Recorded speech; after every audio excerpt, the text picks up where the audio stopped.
The phrase is hatched, matched, and dispatched. And actually, the phrase refers to the 3 times a respectable woman's name should appear in the public press: when she is born, when she is married, and when she dies. That's the Victorian attitude about women and their place in society. And for those of you who've never heard me speak before, you'll know that that's a recurring theme in a lot of the programs we do. Someone from the University Women's Club recently referred to me as the most adamant feminist they knew, which isn't really true. That's not my approach. My approach is about the individual. It's not about gender, it's about the individual and the capabilities and the limitations that have been imposed on the individual over the last, various civilizations, one way or the other. Anyway, so those are things to keep in mind. So we're going to talk, as I say, about christening gowns first, essentially christening gowns. Now, I didn't bring very many. The Costume Society owns about 120. In other words, I brought 2. And I brought things out of my own collection. Babies' things, not too interesting from my point of view, but you know, if you're going to try to be comprehensive and anthropological, then you should have these things. So I'll tell you what we have here, and then I'll show you a few pictures, and we'll bounce back and forth. This I bought in the Salvation Army on 12th Avenue in about 1967 or 68. It is linen. They're almost invariably going to be white. They aren't always. In the 20th century, you're more likely to find some that will be made out of silk, but traditionally they would be linen or cotton. The better quality ones will be linen. The oldest ones are the plainest ones. They are also the ones that are more likely to be done by hand. So this one is completely hand sewn, and the embroidery is a type of embroidery called Ayrshire work, Ayrshire embroidery, A-Y-R, Shire. This is a Scottish technique. I gather that Ayrshire and the Ayr River fluctuates between Scotland and England, depends on your own biases and prejudices who they belong to. But most people will refer to it as a Scottish tradition. The work is spectacular. It's almost microscopic in its detail. Traditionally, it was the kind of work that was used for christening gowns for the royal family. Now, I don't think in the 20th century that persisted. I paid 50 cents for that, if I didn't already mention that, but you should know that. Because it's worth what someone will pay, which is unfortunate because the work is spectacular. The convention, I am told, and I'm not an expert by any means in christening gowns, but there will be a triangular panel on the skirt that is called the tablier. The plastron is a complementary piece on the chest, triangular shaped like that. If the gown is for a male child, the point of the triangle will be left out. If it's for a female child, it's tucked inside the waistband. I have no idea why, but I am told that's the convention. Now, this one is commercially made. The fancier they are, as I suggested before, the more likely they are more modern. Also, the embroidery is going to be machine done. It doesn't mean they aren't beautiful. Please don't be a snob about such things. It's very difficult because, of course, the handwork is somehow more impressive. But the reality is somebody came up with a machine that would do that. And they did it a long time ago. The machine embroidery of this quality and even more sophisticated is commonplace by the 1870s. And that's one of the reasons that they get fancier, because the trimming becomes more affordable. It's made more rapidly with less expense and so on. Also, what's happening as well is the working classes are now in a position to afford to buy fancier things.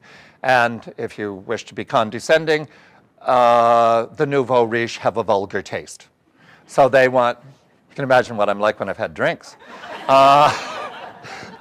They want to show off. And it's not unreasonable. It's the first time you've had an opportunity to indulge, and the stuff is affordable, and you've got the ready cash. You're not just living at a subsistence level. So sometimes these are absolutely over the top with ruffles. Now, I brought this one because this was given to me in 1997 by Marjorie Thomas.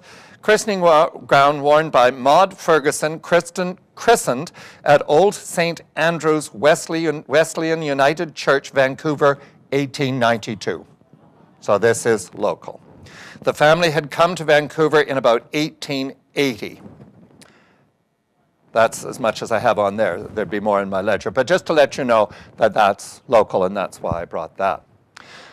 Now, this here is a christening gown in silk. This is a kind of silk called ottoman, meaning that it has a large, heavy rib to it. It's quilted. The front of it is left open because this would be for the cold stone church. So the baby would, in fact, be wearing a gown comparable to this over top, and it's left open to expose the embroidery of the gown itself. And then over that is the cape as well, which is trimmed with embroidery and Irish crochet. And as Kathleen was noting earlier, the crochet in the pattern in the crochet is shamrocks and roses. So suffering under the illusion that the English and the Irish actually like each other. That's my ancestry, you see, so I can say that. Then I just brought one baby bonnet just to sort of complete the concept here. This one is tatting. And my friend who's the avid tatter isn't here today, but I brought this just in case she were to show up because she thinks it's a particularly fine technique and she loves that work. Now, a lot of times the outfit for the christening would have been exceptional, would have only been worn once, or perhaps briefly for display in the carriage. And a lot of times these are sometimes called carriage dresses and things like that, so that the baby would display well in a public situation. The christenings tended to happen quite soon after the birth because there was a terror that the child would die without the benefits of our kind of medicine. That was a very realistic issue. And they wanted the child christened quickly in case if it did die, it would go to limbo forever. Religion, of course, has an important value in this. Now, I'm going to put on, if we could have someone turn on, Michael, could you turn the projector on for me? Okay, that's good. Thank you very much. Now, I know this looks a little bit peculiar, so I'm going to have to explain this a bit. Here's the baby. Mother is wearing a large hat, and she's got her head tilted down so the sun is blocked from her face by the brim of the hat, so apparently she's headless. So I apologize for that, but it is what it is. This is the proud father. Now, if any of you knows Leonard McCann, Len was the former curator at the Vancouver Maritime Museum. He's now in his mid-80s. That is his father there. That's his grandfather. And that photograph was taken in Shanghai in 1903. So my point with this is that it was, first of all, the only picture I had of a christening. So you have to accept that. But also, this is a cultural thing, and therefore the rules are followed anywhere in the world. So they were of the Anglican faith, so obviously this is a christening that happened at the Anglican Church in Shanghai. This is a sister of the mother and a cousin of the child. And because I thought these other pictures were cute, you have to put up with them. That, fortunately, is a little girl. Which also, because we're not talking about children's clothing too much here, but a lot of times boys were actually dressed as girls until they were even 2 or 3 years old. The logic being that the son was the heir to the family fortune in this world. And if a kidnapper were to come, it was better to have the children disguised as all girls. Prejudice starts early. She doesn't look very happy, does she? And since we're talking about birds, I think the hat on the mother there looks like a bird sitting on her head, actually. And just to make the point as well, the ladies Alexandra and Maud Duff in London in 1895. So again, this idea of children as playthings almost, to be completely upholstered and decorated as much as possible. And I couldn't resist putting this one in as well, because this is an early form of child abuse here. This is an illustration inside the front cover of a children's encyclopedia that you would buy in installments in magazine form. This is 1908, and there is the mother and her 4 daughters, all of whom are wearing corsets. And as I say, this isn't our theme for today, but I did think it was interesting, this concept of you pamper the child, but at the same time you abuse it. Now, on to wedding dresses. So actually, if we can have the light back, I think I've been told to talk about the things first, and then we'll do some slides. So I'll show you some slides that are more relevant to what I want to introduce this with, which is really the concept of white wedding dresses. Queen Victoria, white dresses for weddings were popular but not exclusive. In the 18th century, for the most part, women would have worn colored dresses to get married in. You would have worn your best dress, regardless. Queen Victoria was married in 1843, I think it is, and her dress was a white dress, and she was an icon initially, and a fashion icon, and many, many women would have wanted to imitate what she did. So she wore a white silk dress in the form of an evening dress, in other words, with a low neckline and short sleeves, and it was trimmed in Honiton lace. Quite a massive panel of lace in the front. So I brought a piece of Honiton lace. This is actually what's called a Bertha collar from the 1840s, and it would have hung off the shoulders on an open, wide neckline around the shoulders, and most likely the front edges would have met just at the bust. But just to give you some sense of what kind of lace was on Queen Victoria's wedding dress, and apparently when Kate was married, whenever that was, 2 or 3 years ago now, they also trimmed her wedding dress with Honiton. So it was originally a uniquely English style of lace. It's a bobbin lace. So you do that with multiple bobbins working on a pillow. So that's hand done. Now, this dress here, I got in Powell River. For those of you who are initiates, and the Ivanettes, as Simon Fraser calls my fans, because they're pushy, which is great. I'm really happy with that. I'm very flattered. Anyway, starting in 1978, I started to buy a collection of vintage clothing that a Canadian woman named Ida Gehrig had put together while she lived in California. She lived in Oakland. She was there for many years, and in 1968, she had suffered a heart attack and moved back to Canada to recover, living with her family in Powell River. She had another heart attack the following year and died. These 7 trunks of clothes were left in the back room of the farmhouse until 78, and then the family decided they should try and sell them. So I went up, started to buy the stuff, a trunk at a time. It took 10 years before I got it all. Anyway, that was the last dress I bought. Their fantasy was that the granddaughters were going to wear it to get married in.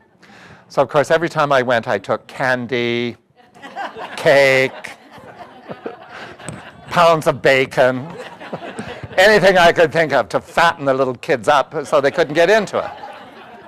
I didn't really, but it sounds good. But the reality is that the kids didn't like it, and I'm grateful, of course. Anyway, this is 1883, and it was the dress worn by a woman who became Mrs. Haight. She became the aunt of Governor Haight of California, as in Haight-Ashbury streets in San Francisco. So this was an important society wedding in California in 1883. Typical features for the day: a large bustle. A few years later, that bustle could be that deep. I'm going to show you examples in a while. 2 different fabrics of the same color. So we have the damask woven fabric and plain satin. Much, much trimming. We jokingly call this the upholstery school of design. The more you look like a Chesterfield, the more attractive you are.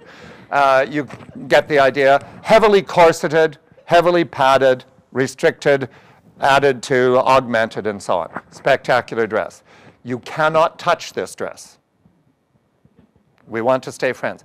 The reality is that the fabric is starting to shatter, and some of them I don't worry about the gloves, but this one we have to actually handle it with gloves because of those issues there. It's actually quite vulnerable, but a spectacular dress. This is real museum quality stuff. So then we have, I brought a couple of books which you're welcome to handle there about weddings and the issues associated with weddings and traditions. This dress I bought at Legends on Main Street when it was still in business. It's long gone now. And it's rather a poor country cousin compared to the one on the mannequin. Diane said that she bought this from a person that lived out near Aldergrove, I think, anywhere somewhere in the Delta. And this is wartime, and it's been made from a parachute. And if you look at the flounce around the bottom, we have flat felled seams there, and that's what was my first hint that it was a parachute. And sure enough, that's what it is. She also weighed nothing. There was no placket in it. I don't know how she got into it. It's cut on the bias because they had to, the panels, follow the panels in the parachute itself. So it's all very simple. Now, since we're talking about, and I had expected to come up to the war period. So since we're talking about that one at this very moment, I just want to read you a little item here. This is WPTB restrictions regarding weddings. What WPTB is the Wartime Prices and Trade Board. Just a minute, I need my other eyes. Where did I put my other eyes? Right there. Nothing worse than needing glasses and you can't find them because you haven't got them on. This is from the Delta Optimist. Wendy Nichols gave me this when she was curator at the Delta Museum, and this was in the Delta newspaper, May the 13th. So 1943. So this is exactly, whatever that is, 70 years ago this month. June, traditional month of weddings is near. At long last, the almost overlooked rather, oh, there's a typo there. Oh, these newspapers. The almost overlooked father of the bride gets a break. No longer need he anxiously contemplate the mounting costs of getting daughter married. The Wartime Prices and Trade Board decided to curtail elaborate wedding attire for the duration. The board, not wishing to unduly blunt Cupid's arrow, points out that the bride may still step altarwards in full-length gown of cream or white, but costumes of the bride's mother, bridesmaids, or flower girls must conform to board regulations. For them, no long skirts. This is to conserve material.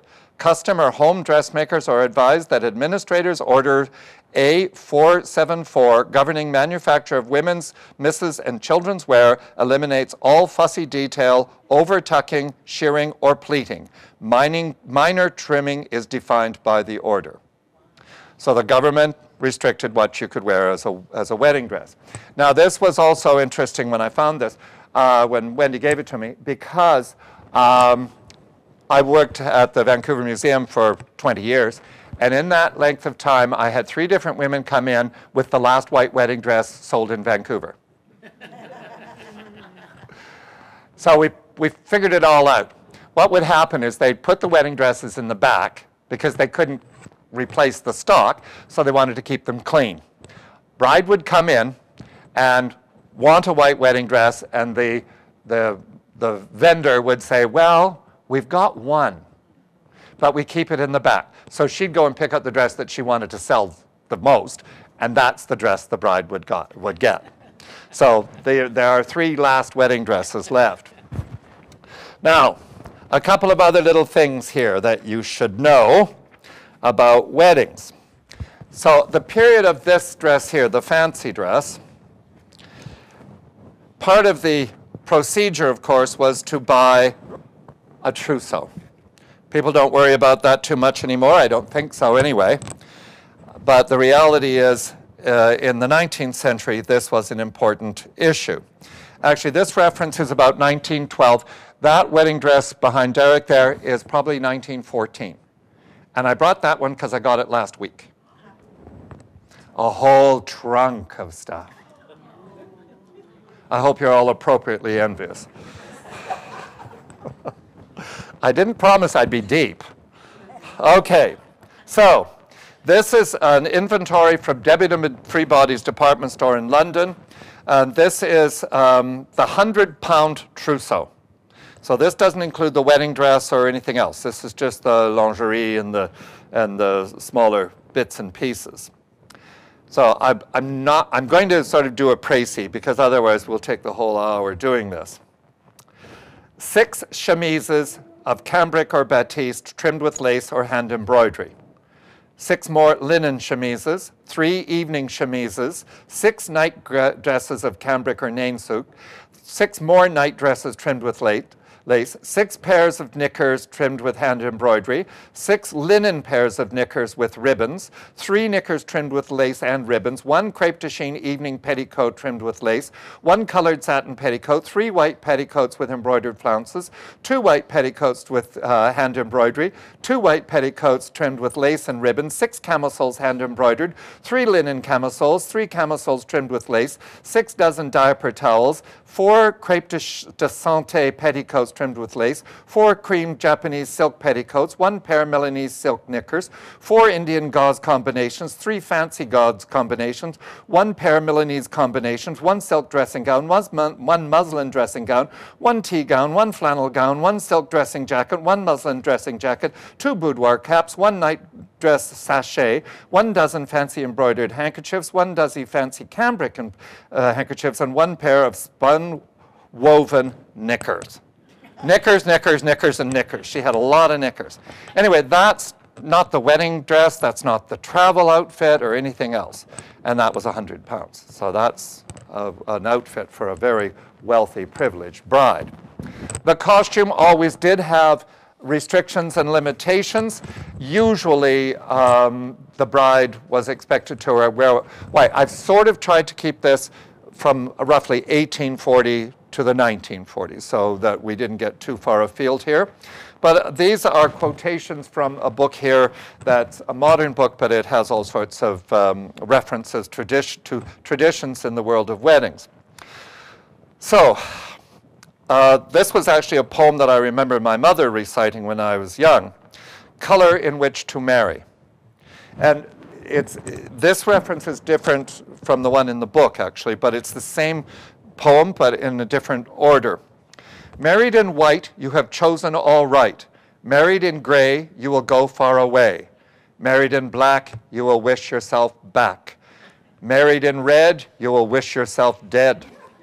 Married in green, ashamed to be seen. Married in blue, he will always be true. Married in pearl, you will live in a whirl. Married in yellow, ashamed of your fellow. Married in brown, you will live out of town. Married in pink, your fortunes will sink. So if you know anybody getting married, I wouldn't recommend you give this to them. Actually, we were on the way out, we were talking about this in the car, and apparently it's quite popular now to be married in red. And this is the combination, as is appropriate for our world here, of European tradition and Asian tradition. In South Asian and Chinese traditions, you wear red and gold. In the European, you wear white. So now a lot of brides are now wearing traditional style European or Western dresses, but they're in red with embroidery. So you've got the material and the color in the Asian tradition combined with the silhouette of the Western world. And it creates something new, a new tradition. The day to get married. You marry Monday for wealth, Tuesday for health, Wednesday, the best day of all, Thursday for losses, Friday for crosses, and Saturday, no luck at all.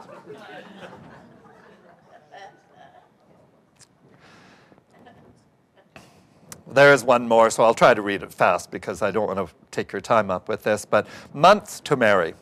Merry when the year is new, always loving, kind, and true. When February birds do mate, you may wed, nor dread your fate. If you wed when March winds blow, joy and sorrow both you'll know.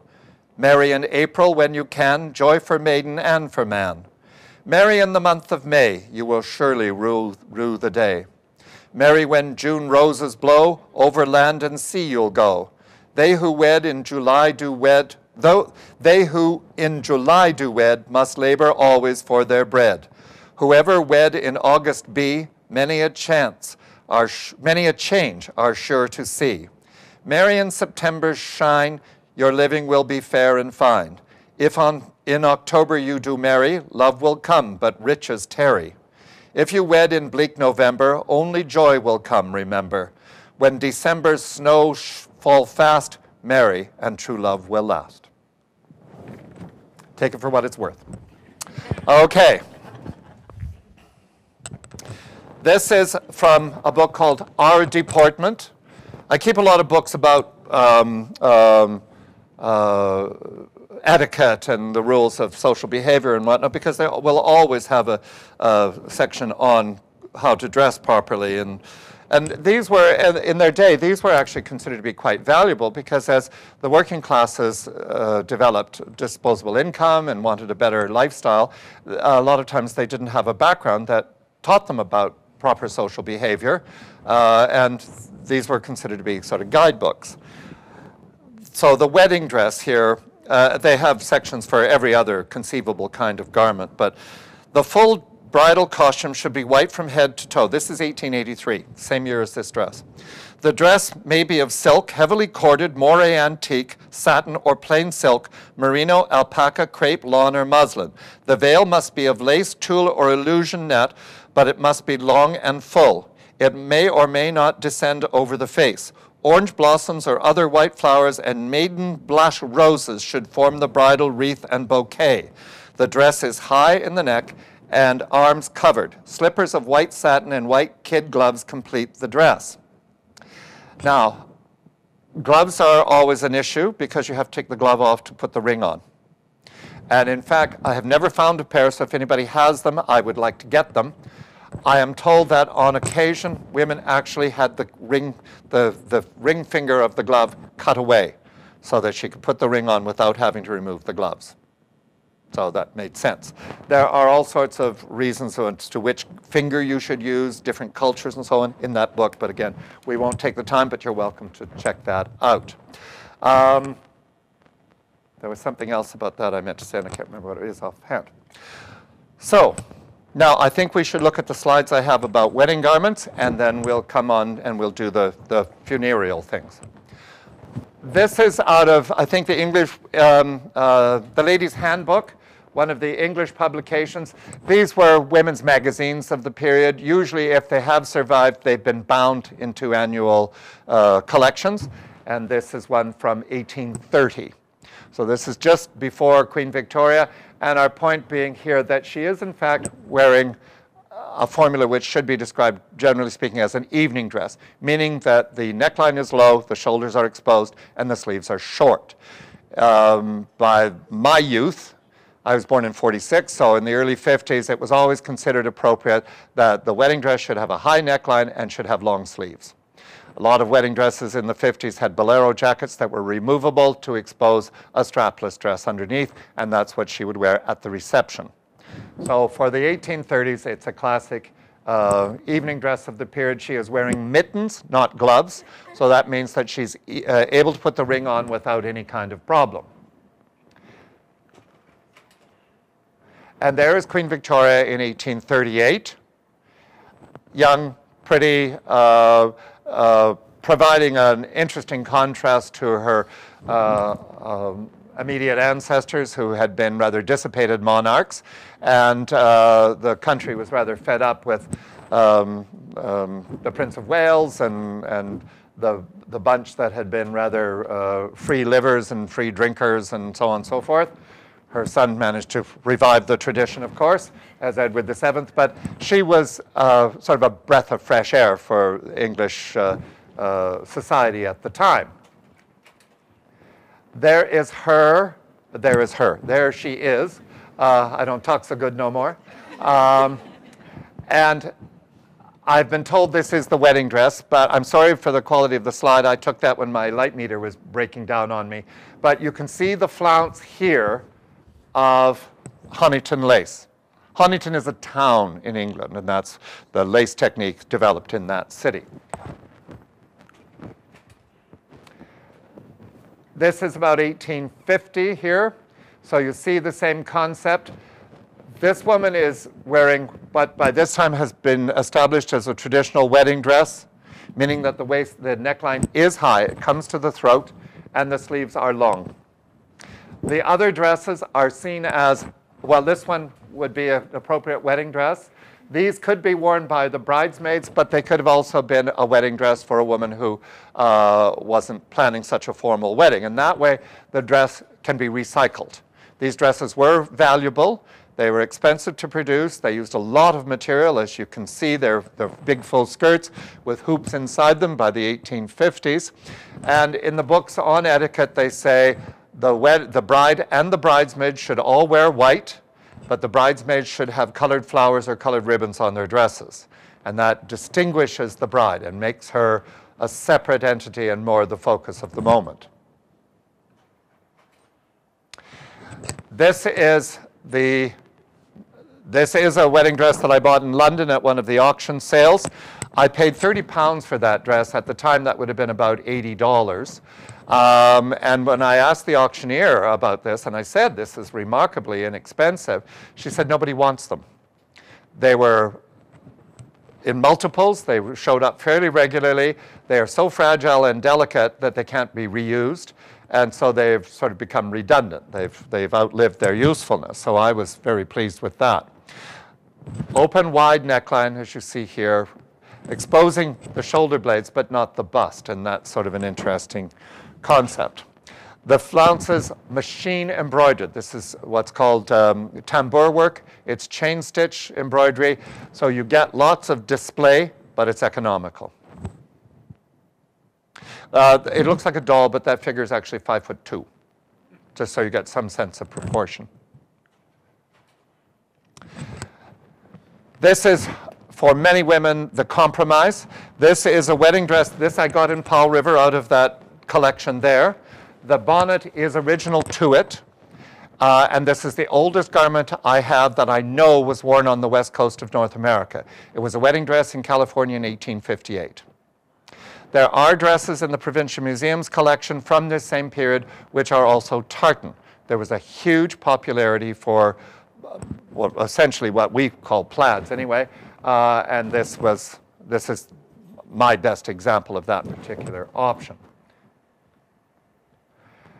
And again, this would be so that the dress could be recycled and worn for other occasions. The dress bodice actually comes down below, and it's a jacket. So you can see there's a sort of basque thing that extends the bodice down to the hip length. You can see just the bottom of it's hidden behind her hand there, but you can see how it splits open there. And oftentimes these dresses were made with two separate bodices in the same fabric. So this would be the daytime bodice, and then there would be another bodice with a low neckline and short sleeves, and that would mean that that same skirt would have two functions. It could be used as an evening dress. So just to make the point, it's a style. That is not this dress. But you can see they're almost virtually identical. The Costume Society has one in true white. This is this pale gold color. That is probably its original color. People often ask, has it discolored? And the same with this one here. They were meant to be this ivory off-white color. True stark white is very difficult to wear. It drains the color out of the person wearing it. And you know, when Princess Diana was married, she had that dress. Well, I don't mean to be cruel, but the ugliest dress in the world. I mean, how many bows can you put on one dress? I mean, really. But the reality is there was a huge fad for those fluorescent white dresses afterwards. And they actually, the manufacturers put brighteners in them so that they actually do appear to glow. And it's very, very difficult to wear that color successfully. So here you see the muted tones, and we have a damask, as you see here, mixed with the satin. Two different fabrics in the same color. decorated with beadwork. In this instance, pearls. In this instance, it's opalescent white beads and chenille embroidery. All machine done. And again, please be impressed by the mechanics. The Victorian age was one of great invention. More patents were granted, I think, in the 19th century than ever before or ever since. They were remarkably clever. Now, I mentioned Leonard McCann and that photograph of the christening at the beginning. That's that baby's mother when she was married in 1896, I think it was 96, in Shanghai. The groom is 20. He had gone to Shanghai from England to sell pianos. So he was there selling pianos, and he met the bride there. She was several years older than he was, but I guess there wasn't a lot of option. And fortunately, he was an amateur photographer. And this is the oldest photograph they have that he took. How he managed to take it, I guess he figured out some sort of time-lapse thing. Unfortunately, the exposure is off, so the details on the bride's outfit are completely lost. But that is a remarkable photograph. Leonard and his Leonard's mother was a White Russian woman who had escaped from Vladivostok during the Russian Revolution. She was a teller for the Bank of Shanghai and Hong Kong in Vladivostok. In 1917, the manager of the bank gave her a letter of introduction to the branch in Shanghai. She went on a holiday. This old story, you go on a holiday and then you just don't go back. And that's exactly what had happened with her. Leonard's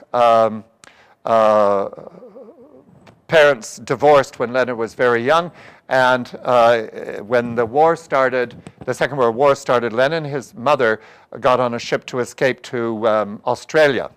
They were pursued. The ship was pursued by a Japanese submarine, and the captain put all the passengers off in Manila in order to try and save the ship, but without peril to the passengers. He thought he was doing them a favor. He did manage to get through and save the ship, but all the passengers, 225 of them or something like that, were left on the docks with nothing. This and all of the photographs were left on the ship. Leonard and his mother were in a concentration camp in Manila for 5 years. Leonard got out on his 18th birthday. They were displaced persons, and they were shipped to Australia as an expediency. The ship's cargo had been impounded by the Australian government, and they got their photographs back 5 years later. So that's how that picture has survived. So I know it's a long-winded story, but the stories are what make the things interesting. And that is a fluke which is valuable. And there are 500 photographs, probably, of their life in Shanghai before the war. And it's spectacular from a human interest and a historical point of view. And this is one of them. That's Leonard's grandparents, or somebody else in the family anyway. This is their wedding photograph in Shanghai in about 1899. My point being with this, once again, she's not wearing a traditional white wedding dress. She was 34, I think, when she got married, this woman, and a white dress was seen as frivolous, inappropriate. And that was often the case for a mature wedding, and especially in Europe. A woman, once she was past 26 or something like that, was expected to be more practical, and black was the color of choice.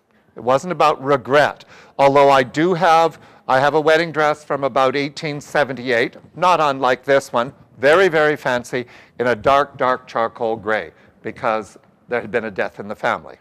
The wedding was arranged and had to go through regardless, but there had to be proper respect paid to the dear departed, so a dark color was important.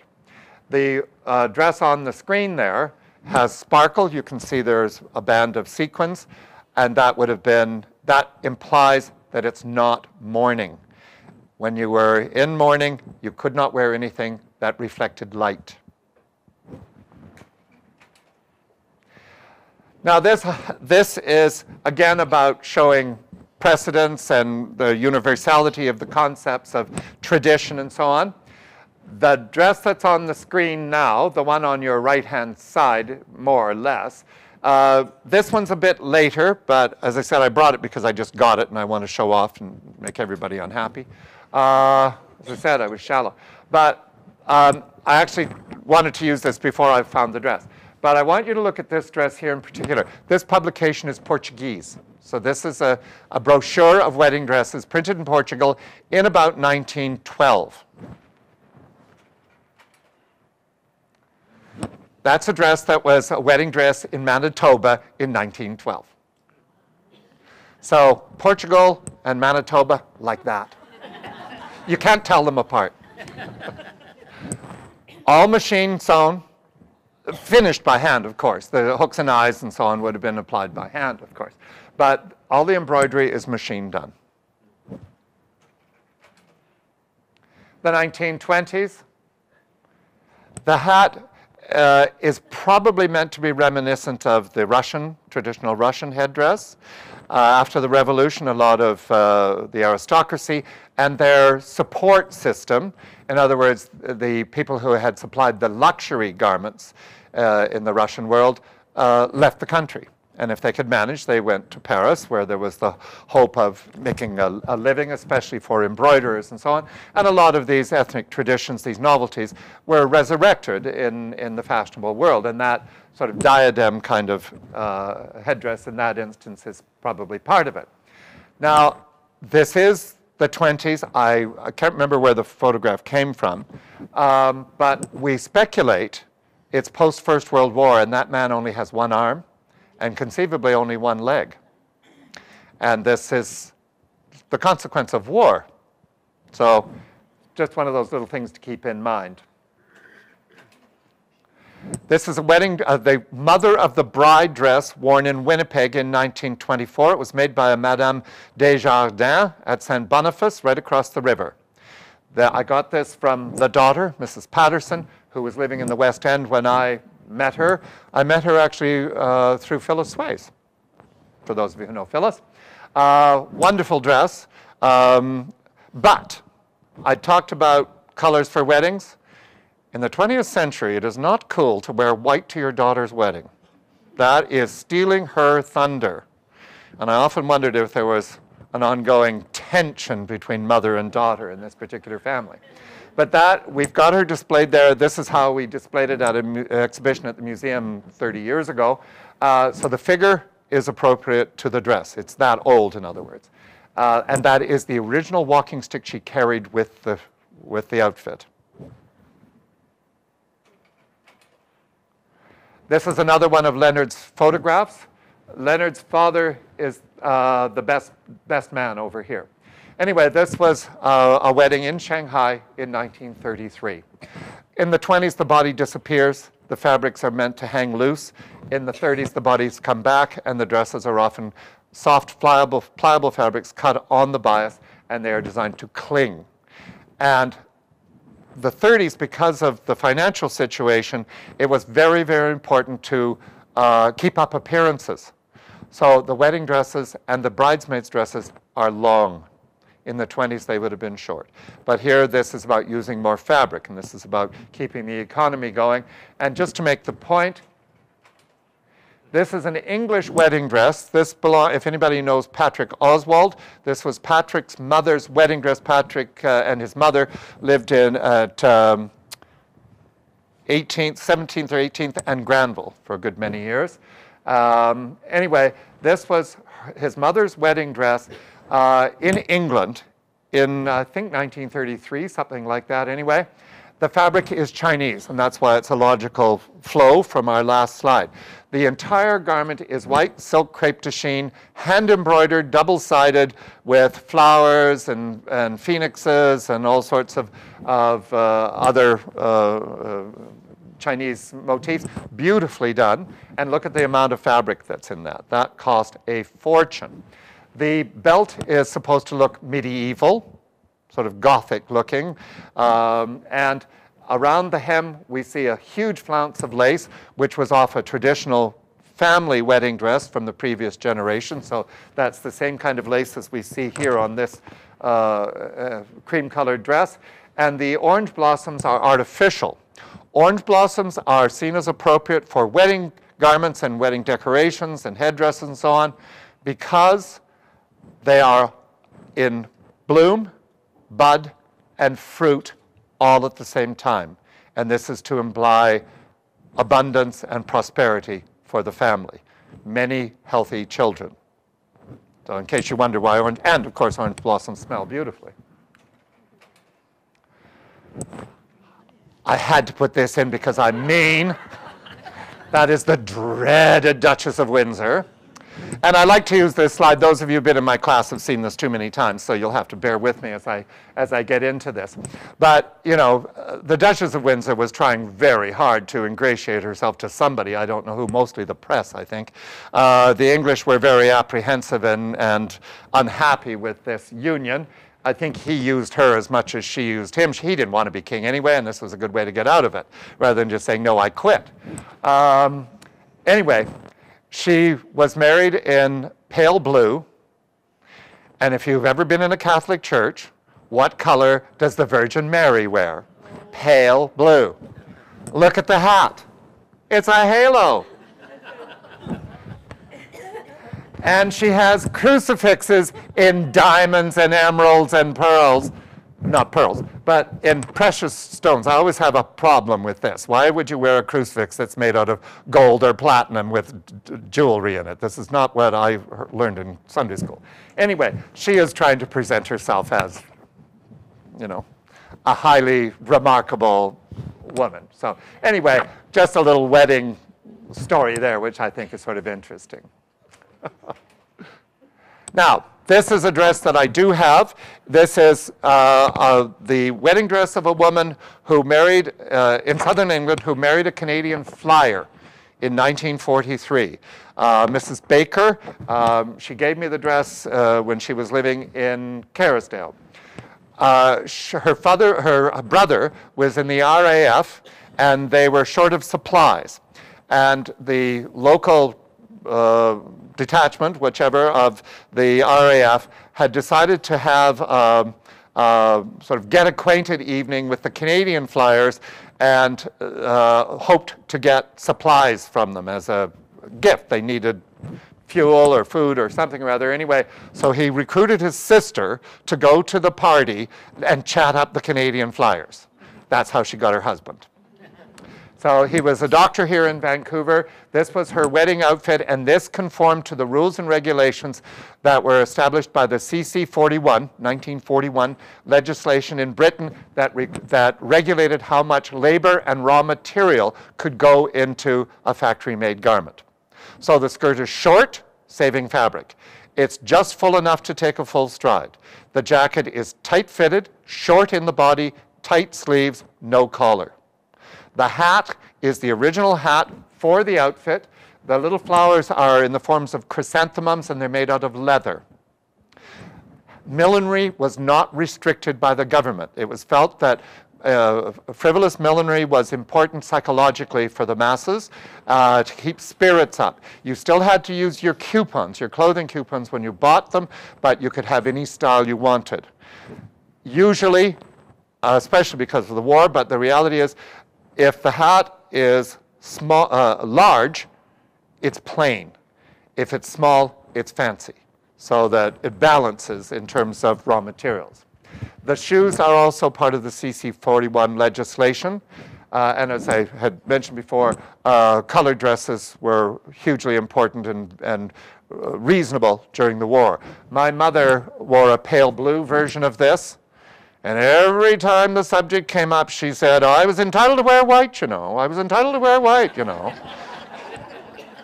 Got to the point where I would head her off before she would say that. You know, I'll bet you were entitled to wear white. So eventually she stopped. Now, okay, now we're into the mourning stuff. We'll start with the dress here. Mourning traditions were quite rigid in the 19th century. And I think nowadays it is interesting. In the old days, somehow death seemed to be more part of life. Nowadays, death is invisible. Unfortunately, we just lost a friend on Easter weekend to breast cancer, 49 years old, with a 9-year-old daughter, single parent. She disappeared. We saw her once after her diagnosis, and she was cheerful but not well, and then just disappeared. There was no indication of her life. There hasn't even been a celebration of life sort of thing. And that's, oddly enough, how we seem to deal with death these days. In the 19th century, death was conspicuous. Black was a very popular color, or lack of color, depending on how you want to look at it, for mourning costume. And it was chosen for several reasons. First of all, it's dignified. It's somber. So there's a sense of drama. It was also the most expensive dye because you had to use huge quantities of concentrated dye to achieve the impression of black. Most black garments are actually very, very dark shades or tones, whichever is the right vocabulary there, of blue, green, or brown. And in fact, if you are familiar with very old garments, a lot of times they are no longer black because they've faded. The shawl here has faded to brown, but it would have been black, at least appeared to be black when it was new. In the Victorian tradition, for the highest form of mourning, you were supposed to wear a fabric that did not reflect light. In other words, wool, crepe. Klaus has brought a bonnet here that's trimmed with crepe fabric. So in this instance, it's silk crepe, and it's been woven in such a manner that it does not reflect. You should not wear satin in particular. Even velvets were questionable. We'll get to that in a little while. But your grief was supposed to be so profound, you actually absorbed light. Now, the degrees of mourning changed, of course. But this dress here is one which, to my way of thinking, appears to be truly black. Whether or not it is a moot point, but it truly is a moot point. It doesn't really matter. I'll just put it up on the table here. This is from the 1840s. So this would have been from the time when Queen Victoria was first going to be on the throne. It's actually, the common look for the period is supposed to imitate the Gothic arch. The Gothic arch is associated in Europe with tradition. Oftentimes, if you want to go out and conquer the world, you will have to justify it. It's not just being a bully, you're taking civilization to the uneducated. That's your logic. So what you do is you look to the past and you say, our intellectual, artistic traditions are hundreds of years old, so we can go out and conquer traditions that are thousands of years old. Except you don't think about that because, you know, they don't have what you have and you're better than they are. At least that's your logic. So in the 1830s, 40s, and 50s in particular, they look to their own history in Europe and they see Gothic architecture 400 years ago. The Gothic arch is one which comes to a point. The skirt does that. The shoulder seams, the sleeve seams are set in very, very low so that the shoulder seam itself is very wide and it creates a sloping, curved shoulder line. And that creates the form of the Gothic arch. And in overall, she's the silhouette of a Gothic arch window, as you'd see in a church. This is partly about the objectification of women because if your dress is shaped like that, you can't lift your arms up. Over this, you put on a shawl. A fitted coat doesn't work with this kind of skirt, so jackets sometimes, but for the most part, they're very loose. And when the shawl goes on, that Gothic arch form is that much more underlined. The point here at the waist does the same, only in reverse. So it's all of these elements that create this silhouette. It is somber. You think of Gothic novels, if you think of Jane Eyre, all of that kind of stuff. That's what's going on in the background for this look. And this is fine for those huge stone houses that are ivy covered. This is fine for going to the cemetery and wandering between the gravestones and being picturesque and damaged, sort of. they're actually, oddly enough, difficult to find. A lot of black does survive from the 19th century, but a lot of times as well, it's about the concept of the dye being expensive, and little things like that.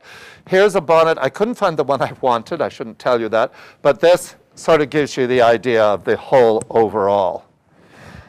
The black also is forbidding. It means you will leave her alone with her grief. And that's part of it.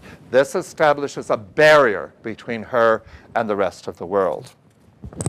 Now, Klaus has brought this widow's bonnet here. I'm going to show you a picture in a moment. But this is a widow's bonnet. There's the veil hanging down the back. At the funeral itself, generally speaking, the widow would wear the veil over her face. And if you've ever seen the photographs of Queen Alexandra and Queen Mary, when Edward VII died, and also when George V died, they wear veils that cover them to the floor. And it is this sense of removal from the mainstream society. Now, here I brought some pieces of jewelry that are essentially mourning jewelry. The largest pin, this one here, is jet. Jet is a form of coal. It's very lightweight. It is non-combustible, so it can't be used as a fuel, but it can be carved and polished to a high sheen. And so that's one of the reasons it was so desirable. The Whitby jet fields are considered to be the best. And sometimes, as you can see with this, the piece can be quite large. And it will take a beautiful sheen. It will take fine carving. Busts and flowers and all sorts of things will be formed quite well. You also can get what is called French jet, which means glass. Using the word French always implies a certain kind of glamour. Now the purists are saying that this is discriminatory against the French by saying it is French jet because then it's not real jet, so therefore it's being mean. I don't think that's the case at all. And the reality is that it was a separate category of jewelry. And the glass was treated in a different way and could be quite successful. This is another little knot here in jet. This one is a Salvation Army thrift store piece. This one is wood that's been painted to look like jet. And there's also bog oak, which was very, very old oak that had been sunken into the bogs and hardened over a period of decades or even centuries. And then it's often carved as well and takes on a fairly decent appearance of real jet. For half mourning, you could wear something like this, which is banded agate, usually very dark brown, not truly black, but then with white bands through it. The degrees of mourning would affect the colors you would choose. For first mourning, you would wear flat black. Then after your first year of mourning, you could go into, if you were the widow, into satins or fabrics that would have some luster to them. You could start to add faceted beads. If you wore French jet jewelry in your first year, it was expected that you would have it treated with acids so it would have a matte surface to it. And I do have necklaces that are done that way. The compromise, as time went by, you could have black accented with seed pearls or amethyst. And mauves and lavender colors were appropriate for half mourning, which I think is also interesting because it's one of the best colors for gray hair. In fact, I see people here today with gray hair wearing mauves and purples, and it is a complementary color. Now, I brought some hair jewelry here as well. People always associate hair jewelry with memorial jewelry, and that's not actually generally the case. A lot of times hair jewelry has been made as a love token, as a memento, a souvenir of someone still living. And a lot of times you will see a piece, if it's been kept in a family, you'll have a piece that's 3 or 4 different colors because all the children got together and contributed a lock of hair to a piece of jewelry that would be made for the mother. So that is often the case. But in some instances, the pin on the dress there is a very cheap piece of costume jewelry made of stamped tin or brass.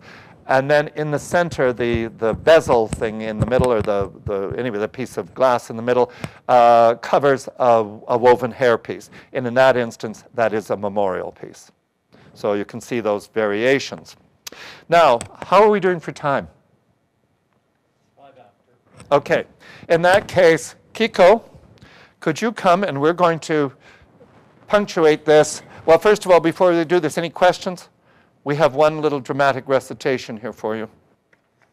For those of you who are novices to my lectures, you will usually find out to your dismay that you can't shut me up. When I was in grade something or other, we had to give a 3-minute talk, and it's the only time I ran out, I didn't have enough to say.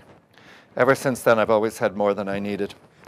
Okay, this is in a fabulous book by a woman named Alison Adbrigham. She's written several books, and they're all wonderful. This is called Shops and Shopping, and it's a history of the development of the department store in England. And wonderful, good stories.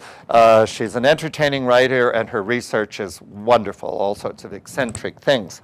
This is from a chapter called The Apparel and Apparatus of Grief. And this is just a couple of excerpts here from Mourning. Now, mourning houses, these are the places that you would go and buy your mourning clothing. You could buy black drapes for the house. When a death occurred, you were supposed to close the curtains. No daylight was to get in. You were supposed to close the piano. You left the lid down on the piano keys for the period of mourning. Little things like that to emphasize the fact. And, you know, it might sound a bit sort of orgiastic or something other to us, a bit indulgent. But the reality is, if you have rules and regulations, sometimes that's actually helpful. And especially when there are terms, time terms, that mean, okay, it's now been a year, I have to stop this. That kind of thing. So it can help.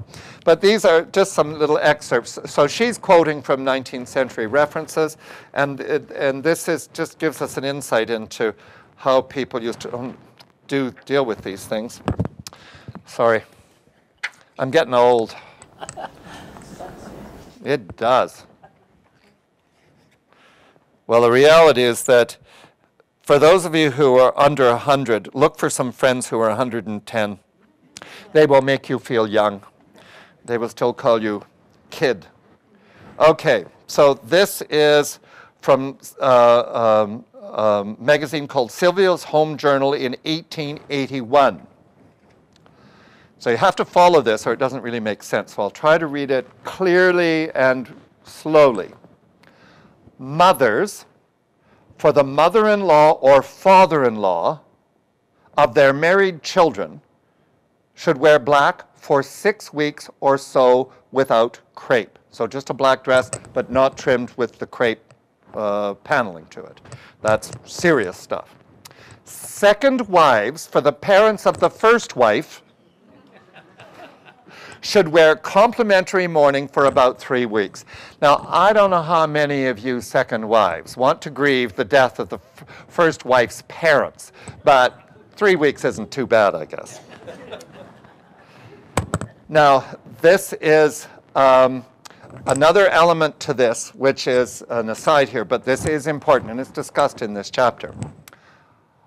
Actually, mourning costume was one of the concepts that created the ready-to-wear industry. Because when a person died, the funeral happened quickly. So the garment industry actually made cloaks, capes, bonnets, gloves, which black gloves were a gift. If you went to a funeral, it was expected that the grieving family would give each person there a pair of black gloves as a memento of the day. And then, of course, stationery and sealing wax for sealing letters that would announce death. All of these things came in black. So they actually made dresses in the 1840s like that, almost fitted. They would make the front and the back of the dress, but they wouldn't sew the side seams up. And you would go in and order your dress, and the sewers would finish it off for you within 48 hours. that helped promote the concept of the ready-to-wear industry. It all works together, you know. So there's a whole list of what you need for a wardrobe for mourning, but I'm not going to read that to you. But this is another little one here about the terms of mourning, the sequence of mourning. The first mourning is worn for 12 months. This is essentially for a widow rather than a daughter or what have you, but for a widow. The first mourning is worn for 12 months. Second mourning, 12 months also. The cap in second mourning is left off, and the crepe no longer covers the dress, but is put on in folds. Elderly widows frequently remain in mourning for long periods, if not for the remainder of their lives, retaining the widow's cap, collar, and cuffs, but leaving off the deep crepe the second year and afterwards entirely discarding crepe, but wearing mourning fabrics such as Victoria cords, Janus cords, cashmere, and so on. Also, though, if you think about this, in those days, when the woman was widowed, her income stopped. If she wears black, she can wear it indefinitely, and everything matches. She doesn't have to worry about the hat and the gloves and so on, coordinating the outfit. And, you know, the fact that Queen Victoria wore black for the rest of her life is often criticized, but at the same time, it might have had some reassurance for other women who had fewer financial resources that they could do that and it would be acceptable. Sometimes court mourning was actually so much of an issue, and Queen Victoria's mourning in particular was an issue because she was imitated by other women, especially women of her age group, to such an extent that the textile industry, particularly the ribbon industry, suffered because no one would buy colored ribbons. So they would put in a stock in a shop and they couldn't sell them. So there were instances where actually the companies petitioned the royal family to cut court mourning short so that they could get their inventory sold. So now, Kiko, if you and I might do our dramatic recitation here. So this is part of that same chapter, and this is a reference, this is a discussion in a book called Hood's Magazine and Comic Miscellany, printed in 1844. And this is meant to make fun of this preoccupation with mourning customs and the formality of such. So this is a fictional discussion between a shopkeeper and his client, and the business is called the House of Mourning. I wish, sir, to look at some mourning. Certainly, by all means. A relict, I presume? Yes, a widow, sir. A poor friend of mine who has lost her husband. Exactly so, for a deceased. How deep do you choose to go, ma'am? Do you wish to be very poignant? Why, I suppose crepe and bombazine, unless they're gone out of fashion. You'd better show me some different sorts. We have the very latest novelties from the continent. Here is one, ma'am, just imported, a widow's silk. Watered, you perceive, to match the sentiment. It's called Inconsolable, and is very much in vogue in Paris for matrimonial bereavements. And we have several new fabrics introduced this season to meet the demand for fashionable tribulation. And all in the French style? Certainly, of course, ma'am. They excel in the funèbre. Here, for instance, is an article for the deeply afflicted. A black crepe makes up very somber and interesting. Would you allow me, ma'am, to cut off a dress, or would you prefer a velvet, ma'am? Is it proper, sir, to mourn in velvet? Oh, quite, certainly. Just coming in. Now, here is a very rich one, a real Genoa velvet, and a splendid black. We call it the luxury of woe. Very expensive, of course. Only 18 shillings a yard, and a superb quality. In short, fit for the handsomest style of domestic calamity. And as to the change of dress, sir, I suppose you have a great variety of half mourning. Oh, infinite. The largest stock in town. Full and half mourning and half quarter, shaded off, if I may say so, like an India ink drawing, from a grief prononcé to the slightest nuance of regret.